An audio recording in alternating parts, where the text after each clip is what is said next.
So there's six skills that I would recommend anybody who's interested in becoming, a more effective leader intentionally seek out and sort of develop into their training.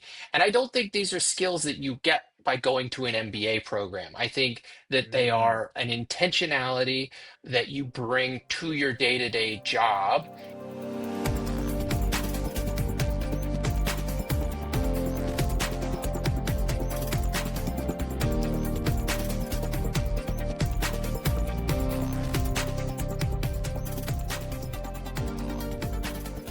I often get asked if leadership really matters, if it makes any difference at all. I mean, if a company has a good product, good operations, then are you really going to see a difference in the success or failure of a company? Google had a whole research project where they tried to see if they could get rid of managers in their organization. And all of that question is why I am so excited for our guest today, Justus Kilian.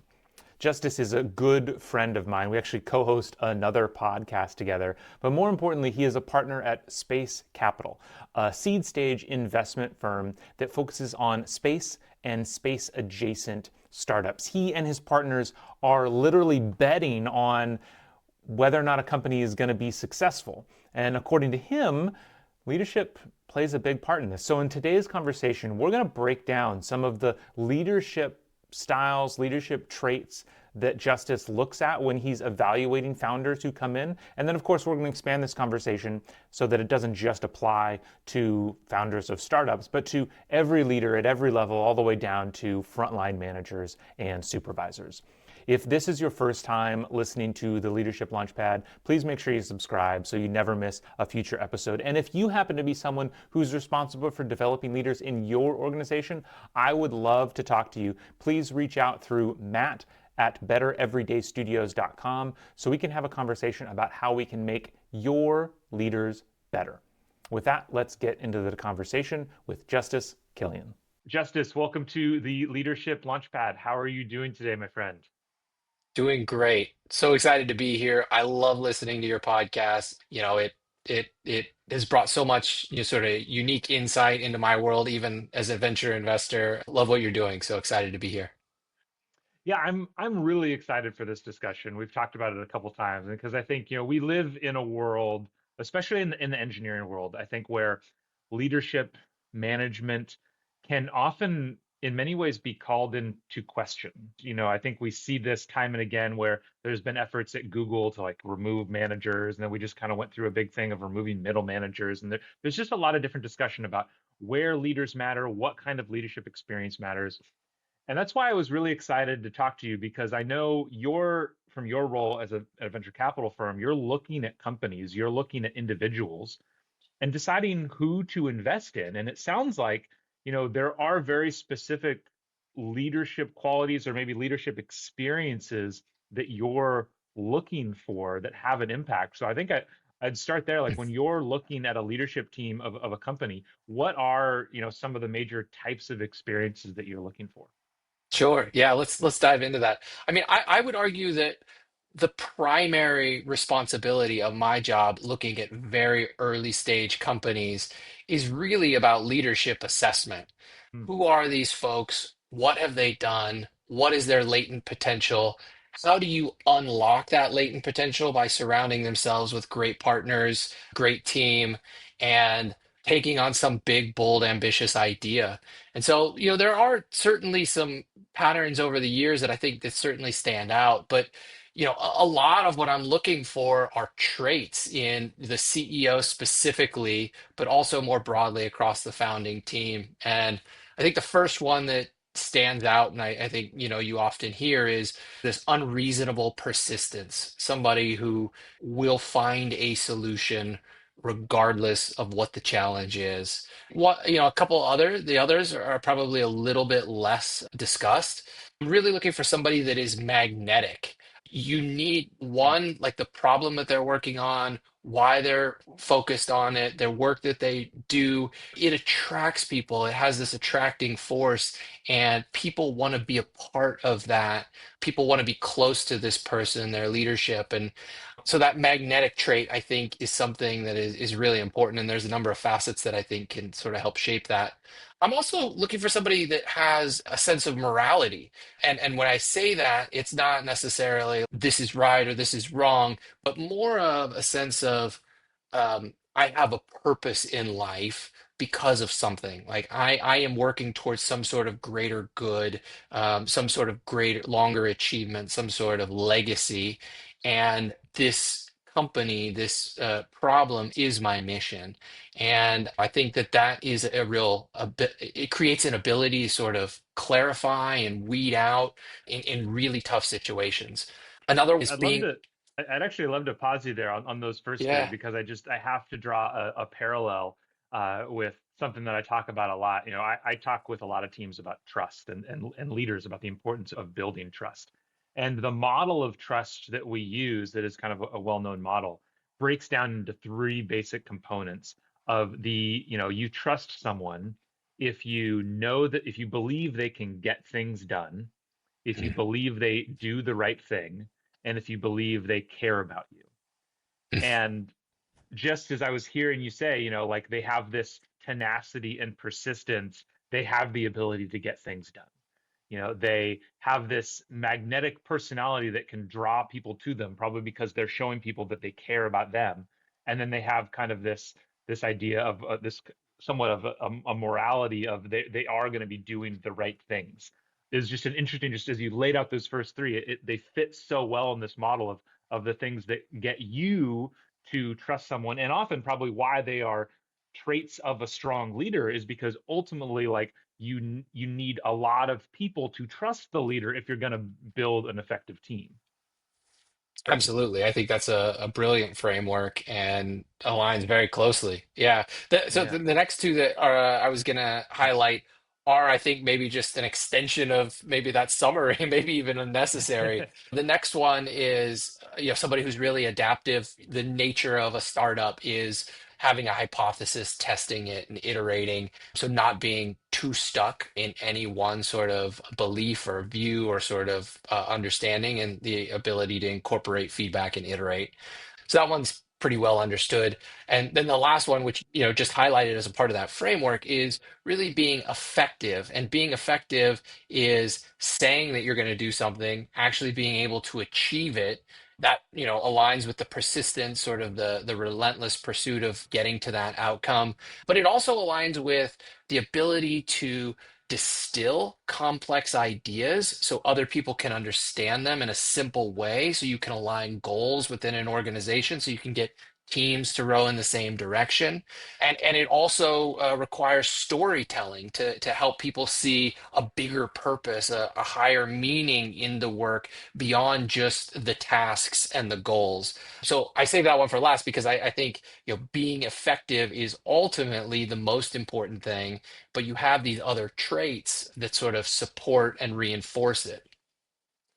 Yeah, I'd love to kind of dig into that last one a little bit because it's something interesting that I'm seeing right now. Is actually on a call with a HR leader in a technical company recently, in a software company, and they were saying how they're starting to get worried about their pipeline of engineering leadership because so few leaders want to go into leadership. They just want to stay as individual contributors. And we obviously live in a world where I think there's a constant story of who should be in charge, right? Of is it the technical person that gets promoted and the technical person leads everything, or is it more the business person or the person with the MBA or whatever? And you have stories, you know, like at Apple where a marketing person comes in, takes over for Steve Jobs, and the company doesn't go anywhere. So then Steve Jobs has to come in and kind of rescue the company. From your perspective, when it comes to that idea of like distilling ideas down and storytelling, yeah, there's a couple of different questions I could have there of like how rare is it for the technical leader to be able to do that? And then also, is it okay to have like the technical leader and more of maybe they're not good at the storytelling, so you have somebody else that's more of the storyteller, but they maybe understand less of the technical stuff. It's an interesting question. In my experience, the technical leader often lacks at that ability to distill complex ideas down into a simple outcome. And in Hmm. particular, tell that story to sort of multiple key stakeholders. Hmm. Often when you're coming from an engineering background, you're thinking about optimization and efficiency and performance. But when you're coming from a business mindset and an investor mindset, the things that Hmm. matter are sales, units sold, ultimately, your return on investment. And so it's two, like, business versus engineering, it's two fundamentally different ways to see the world. And I would say that sort of a business foundation gives you a little bit broader aperture to communicate the critical thing, critical operations, critical direction of the business versus engineering principles. But I don't think that it's limited to business folks. I mean, I definitely think it Sure. is something you can hone and develop over time. And it is something that you sort of intentionally have to seek out and work on, and it can be developed. Yeah. Yeah. Okay. So those are some of the, the traits that you're looking for in leaders. Are there any red flags that, other than just like the absence of those traits? Like, what are some of the red flags that you're watching out for? Yeah, so red flags that I often see. So this is particular to the CEO level. Okay. So we'll sort of touch on that, and then we can maybe go to like more common early leadership pitfalls. Yeah. Sort of at that founder level, oftentimes what we see is somebody who's had experience in a lab or a technical role, but hasn't been able to step out into some sort of broader leadership opportunity. And brilliant engineer found, a technical solution to, a big problem, but has had limited experience leading a team, maybe only the team within the lab. And so, they haven't demonstrated that ability to step out. It doesn't mean it's impossible. It's just a question of concern, right? It hasn't been demonstrated periods of time in well-resourced corporate environments, that ability to cross over from an abundant environment to a resource-constrained environment, it really is a fundamentally different way of thinking. And there's a lot of great psychology on sort of scarcity and how our brain Yeah. changes when we're in a scarce Yeah. environment. Yeah. And I'd highly recommend anybody who's interested in sort of innovation to spend a little bit of time thinking about that. There's some great books. I think one's actually called Scarcity. And our brain fundamentally changes when we get into that environment, and it forces us to sort of get creative and find new outcomes. So never experiencing that can set you up for a challenging future as like a founder or CEO in a resource constrained environment. Yeah. Yeah, I can definitely. There's a lot of examples where I've seen that in the past. Of the one that always comes to mind to me, since it's so core to my career of being in the military and being exposed to the military so much. But I think the military tends to, since there's just people everywhere, like people and time are viewed as like this infinite resource, and it just changes the kinds of solutions that you even think of so often, which is definitely a challenge I see. But as you said, so you're seeing this from kind of like the CEO level or the founder level from the very top. But I think there's a lot of lessons that can be learned at the lower level if you're thinking about as a new or mid-level manager, whether you want to just be all the more successful in your team. I think a lot of the same traits can apply. Or you're thinking, maybe I want to be a founder one day. What are some of the experiences that I want to make sure I have? It sounded like you have some examples of applying this to kind of like the real world inside an organization. Yeah, so there's six skills that I would recommend anybody who's interested in becoming, a more effective leader intentionally seek out and sort of develop into their training. And I don't think these are skills that you get by going to an MBA program. I think that they Mm, are an intentionality that you bring to your day-to-day job. And it is the practice, the behaviors that you're sort of seeking out, and it's through repetition of practicing these things that you develop the skills over a long period of time.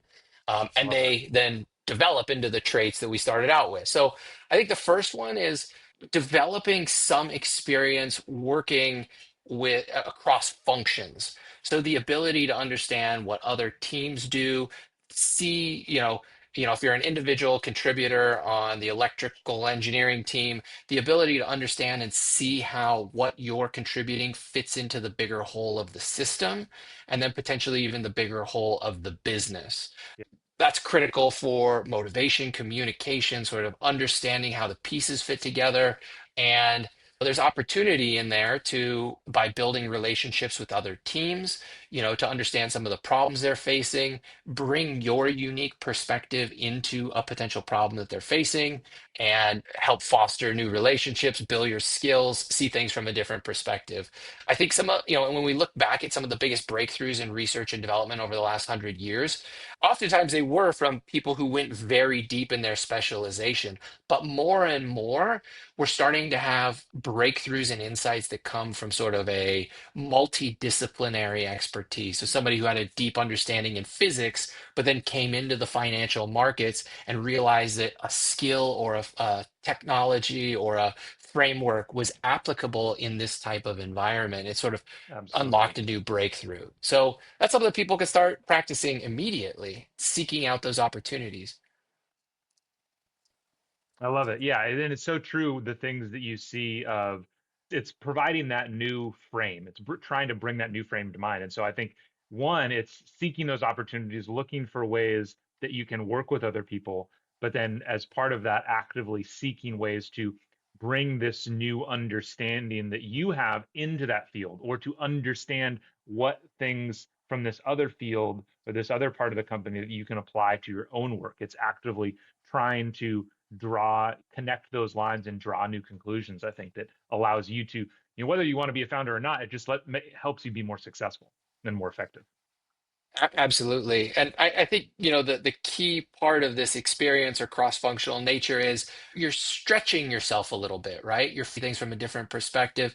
And beyond work, there's ways to do that in your personal life, like the ability to, traveling, both, domestic or international, are these little periods that stretch the way you think and see the Yeah. world and force you to sort of open up your mind a little bit. And so there's a lot of ways you can create it, but it is that idea of stretching yourself and changing your frame of reference a little bit.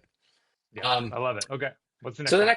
next one is really around first principles thinking. So SpaceX has been incredible at this. I think really bringing it back into sort of the mainstream and engine, the mainstream conversation.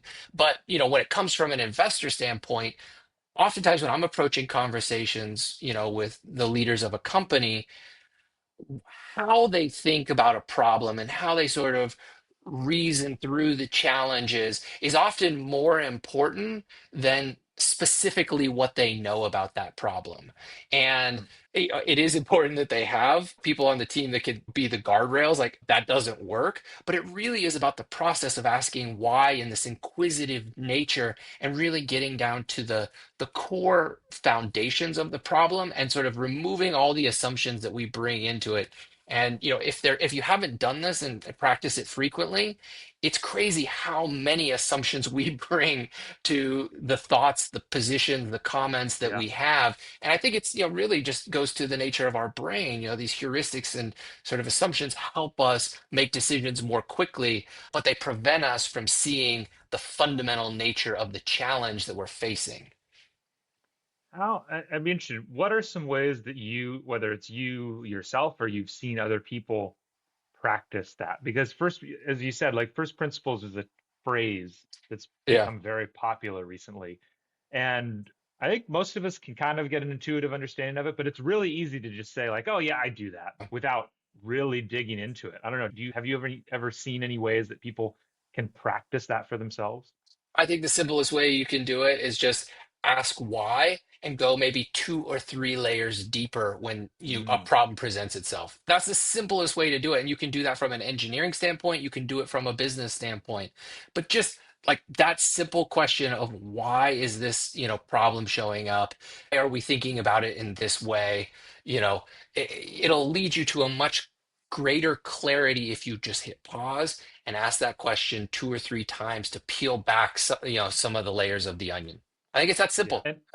Yeah, and that makes sense. And already I'm sure you see this, some of these experiences are building off of one another because very often it's those cross-functional experiences of widening the aperture a little bit that allow you to ask those why questions in a deeper Mm, way and can provide you new answers. that's right. That's right. Awesome. Okay. So we got Um, two down. What's next? the next skill is something that I think takes a lifetime to develop, and Oh, I think the best CEOs do it very, very effectively. And I think there's a lot of CEOs that don't really grasp this concept. So it's the idea of adaptive heat management. And it requires actually quite a bit of empathy to understand the team, where the stress levels are at, where the motivation is at, and increase stress or increase pressure by tightening deadlines, by gaps in where there's performance, or when the temperature, the pressure is too high, the ability to create space, hit pause, give team members and colleagues the ability, the moment to relax, reflect, see what the challenge is, and actually sort of manage the temperature of the organization. And if you turn that up to 11 and just run, the whole team, the whole company at that threshold, you're going to get burnout. You're going to get people that aren't able to achieve what they want. Just driving hard does not create the outcomes you want. You want to be able to think critically about what you're doing. You want to see this pattern recognition across, multiple different organizations and solve problems in a important and creative way. Tight timelines and just putting pressure on people is going to force them into those heuristics and sort of that those assumptions to make decisions quickly just to be able to move on, just to meet deadlines. So managing that adaptive heat is a challenging skill, and I think it's important for leaders. There is some framework out there. Harvard has actually done sort of this whole. They've published papers on this called adaptive leadership. If you want to go deeper on it, but I think it's a skill that you hone, and just being aware that it is something that you can influence, both as a team member and as a manager, is actually an incredibly empowering skill to have. Yeah, it's one of the number one reasons why I think, though you can't do it right away, it is important as a leader to create a team where people are bringing at least some of their outside self into work, in the sense that you need to, ideally, you want to be aware of the stresses that are happening around them, because work isn't happening in a vacuum. And upping the pressure a little bit this week might be fine because they're motivated, they're well rested, and they're excited. And then the next week, somebody has a sick kid, they got a bad night's sleep, whatever, and that's enough so that that heat map changes, where it goes from, eustress, which is like the positive version of stress, where eustress is what pushes you to achieve more, and it flips it into distress, where Yeah, now it's actually harming your creativity, it's making you feel burnt out. And so that's finding the right ways to understand, pick up on those signals from people, understand what's happening in their broader lives, so that you know how to push and pull those levers. that's right. Yep. Yeah. Excellent. So just a couple more. Yeah. The ability to ask for help and creating that as a habit. One of the challenges I often see with CEOs when they're working with the board or with young leaders that are developing and maturing is this sort of feedback fragility. Taking information and feedback on yourself, your actions as attacks and becoming defensive or dismissive. And that really, goes to the heart of this idea of being able to be adaptive. If you can't hear the feedback on how you hone yourself, it's going to be very, very difficult to be effective. And so it's critical. It's something we can all practice. Our innate response when we hear feedback is always going to be something of, it will create a fight or flight mentality. You'll be on your heels when it comes up. And it's those people who are conscious of it that can then put that sort of innate, response mechanism down and hear and listen and be able to adapt. Those are the people that are really going to differentiate themselves and become really effective leaders. And it's such a hard one for especially new leaders, because when you become a leader, when you become a manager for the first time, so often there's a little bit of imposter syndrome. There's a little bit of like the belief that as a leader, you're supposed to have the answers. And so you're just constantly trying to prove yourself by talking over people, by providing the answers, by trying to be the one who's right. And it always results in having the opposite effect. Like, it makes you seem less confident, less capable, and it's preventing you from receiving that feedback and actually getting better. This is probably one that like you said, most commonly see, that can be super easy to fix if you can just realize it and get past it and just start asking those questions and having that curiosity. Yeah, I I don't think think I don't totally think agree with the that. onus is purely on the individual to figure out how to Okay. do that. I actually do Yeah. think that leaders in organizations have the opportunity to demonstrate that behavior Yes. by Yes. asking for help when they need it, right? That's why I call it this ask for help habit. And if you demonstrate, that you don't have all the answers, you turn to people, you're looking for feedback, it opens the door for others to be willing to give that feedback. And so I think this is really important. It also And depends if it's a cultural thing. yeah, and that's why I'm sure, for switching back to kind of the top level perspective, your perspective of looking at the CEO, I'm sure if you're having a founding team or a founding member that's just very just like, no, we're right, we can't accept feedback, then you would expect that they're going to create a culture that's like that. And that's just not going to be an effective culture. For founders, they have a tough road because investors, we all think that we're the smartest people in the room. And so every investor you talk to, they're going to give you their perspective. They're going to tell you how you should do things. The founder has to have the ability to like parse through the high quality feedback and determine what really to incorporate. And I think, their ability to trust their gut and hone their skills and knowledge to understand what is good feedback, is sort of like a Hmm. higher level, I that like sort that. of Yeah, habit that you can develop over time. But I like yeah, that. if you're having a conversation and there's the founder and there's just a lack of receptiveness or willing to engage in any feedback or critique, it's a major red flag, and it creates a lot of tension at the board when that type of situation happens. Yeah, awesome. So two more, Yep. thriving under constraints. I think this is super important for today in sort of modern venture when founders are coming to market looking to raise, $10 million out of the gate.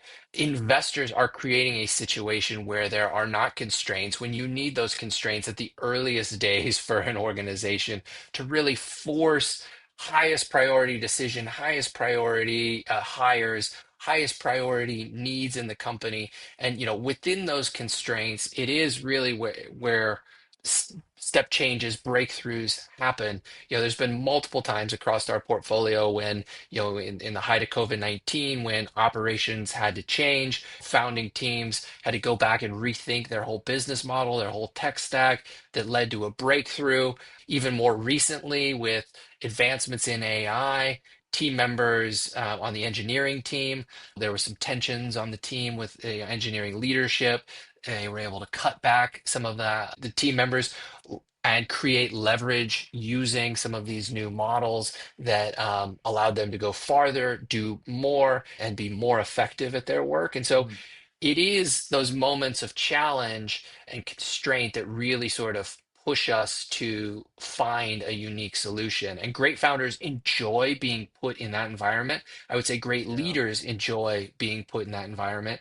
And I think you can't really know who you are and sort of what you stand for until you're put in one of those pressure cooker constraining moments. There's probably Yeah. a lot of lessons, I think, from service and military that would validate that as well. I don't know. Do you have any thoughts on that one? No, I definitely do because I think one of the simplest examples of this, especially for frontline or mid-level leaders in growing companies, is we so often just look at headcount as the answer to everything, and a lot of new managers get sucked into the belief that like they're better. Like the proof that they are a good leader is that they have a ever increasing size of team underneath them, which leads you to not look for those innovative solutions, to not figure out how you can decide what not to do or how to do things more efficiently because you just assume you can always like get more people. And it's one of the simplest ways to just say no, like this is we're going to try to solve this problem. This is how many people we have because you have the Netflix is the famous example of very earlier in their history where they were going through some problems and the dot-com bubble burst and they laid off a bunch of people and they were suddenly just thinking like, well, this is so much better. This is incredible. And there's lots of other reasons for that, but certainly that constraint of headcount, constraint of time, constraint of funding is such a huge driver. Yeah. Excellent. So Okay, the one more. one more to hit on. So developing some negotiation scar tissue. Everything that we do is an act of selling and negotiating. It requires an ability to understand a situation, see the critical factors that are on the table, think creatively what motivates the other party, what their needs are, and find some sort of common ground to be able to get to an effective or desired outcome. It's Hmm. so important. And so, you really don't want to be a leader or a founder coming into that role and never had any sort of intentional practice at negotiations. And there's entire curriculums in this. MBA programs do have classes on negotiation. Talk to your lawyer friends about, what an effective negotiation looks like. But there are systems and frameworks to actually force you into a proactive approach to manage negotiations that do Yeah. consistently create better outcomes. And it's a skill, amongst all of these other skills, they actually feed into each other. And negotiation is often sort of the centerpiece by which, an effective outcome comes from. And so the ability to Yeah. empathize with the other party, to understand where they're coming from, to be able to turn up the heat and put pressure when needed or turn that down in a negotiation, all of them sort of converge at that moment. And it can be it is a really important skill set to have that I think is underappreciated just generally in business and leadership. Where do you see that as a skill?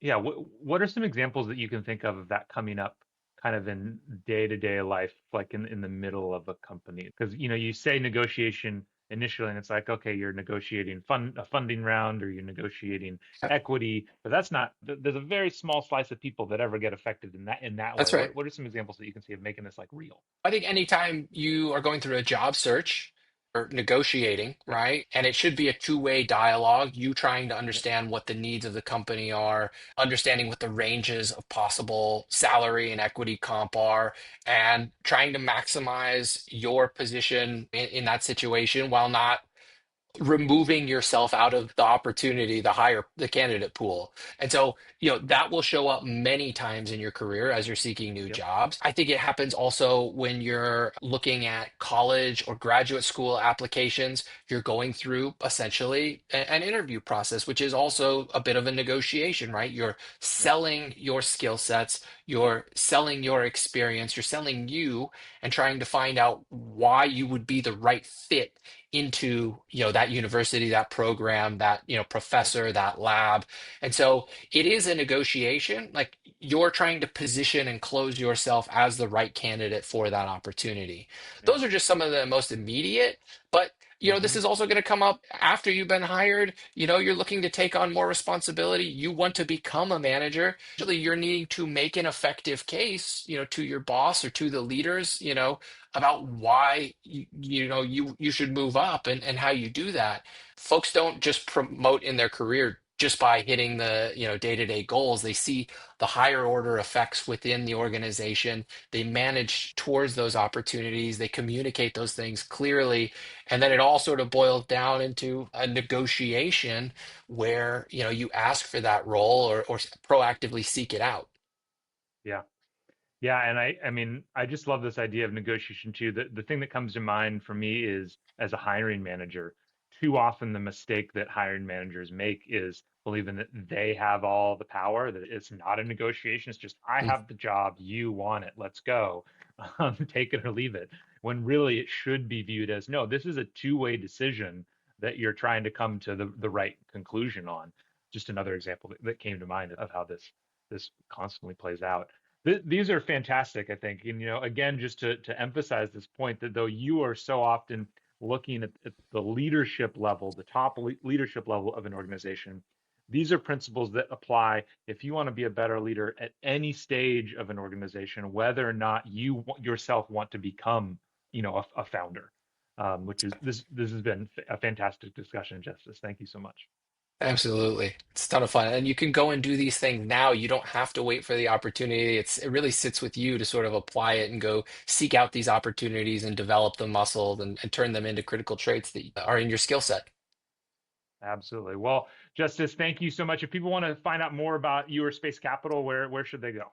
LinkedIn, you can block office hours with me. I have part of my schedule that's open to individuals for conversation that are thinking about leadership journey, that are recruiting great people within their organization, that are thinking about forming companies.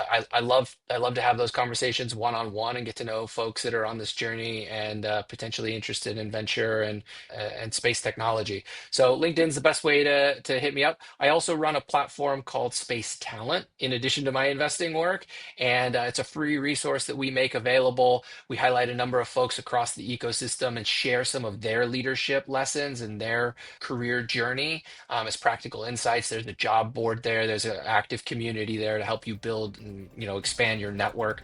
Hopefully these are helpful tools, and I would love to connect if anything I said resonates with you and you're interested in the venture journey. Amazing. Well, thank you so much. I hope you have a great rest of your day, and we'll talk again soon. Thanks, Matt. Thank you so much for listening to today's show. If you are looking for help turning your organization's great engineers into great managers, me and my team at Better Everyday Studios would love to help. We deliver targeted and interactive training workshops that are designed to help build the 3 fundamental skills of any new manager: building trust, giving feedback, and setting goals.